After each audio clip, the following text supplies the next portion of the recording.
तो आज हम लोग पाठ पढ़ेंगे मैं और मेरा देश। महान संत स्वामी राम तीर्थ एक बार जापान गए। वे रेल में यात्रा कर रहे थे। एक दिन ऐसा हुआ कि उन्हें खाने को फल न मिले। उन दिनों फल ही उनका भोजन था। गाड़ी एक स्टेशन पर ठहरी।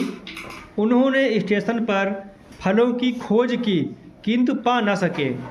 उनके मुंह से अचानक निकला, जापान में शायद फल नहीं मिलते। एक जापानी युवक प्लेटफार्म पर खड़ा था। उसने ये शब्द सुन लिए। सुनते ही वह भागा और कहीं से एक टोकरी ताजे फल ले आया।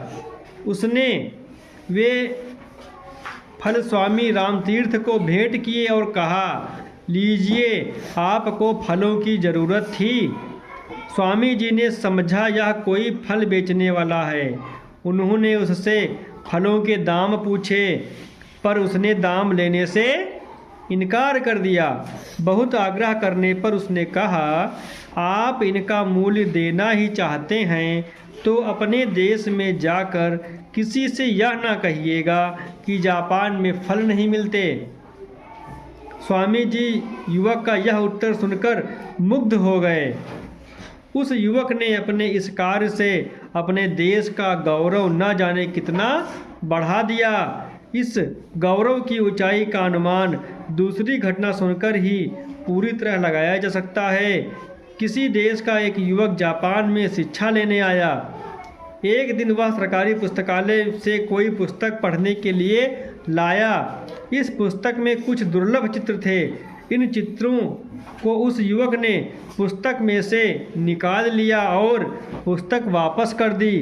किसी जापानी विद्यार्थी ने उसे देख लिया और पुस्तकालय प्रभारी को इसकी सूचना दे दी। पुलिस ने तलाशी लेकर वे चित्र उस विद्यार्थी के कमरे से बरामद किए और उस विद्यार्थी को जापान से निकाल दिया गया। अपराधी को दंड मिलना ही चाहिए, पर मामला यहीं नहीं रुका और उस पुस्तकालय के बाहर बोर्ड पर लिख दिया गया कि पुस्तकालय में इस विद्यार्थी का प्रवेश तो वर्जित है ही, उसके देश के निवासियों का भी प्रवेश वर्जित है। जहां एक युवक ने अपने काम से अपने देश का सिर ऊंचा किया था, वहीं दूसरे युवक ने अपने काम से अपने देश के मस्तक पर कलंक का ऐसा टीका लगाया जो न जाने कितने वर्षों तक संसार की आंखों में उसे लांछित करता रहा।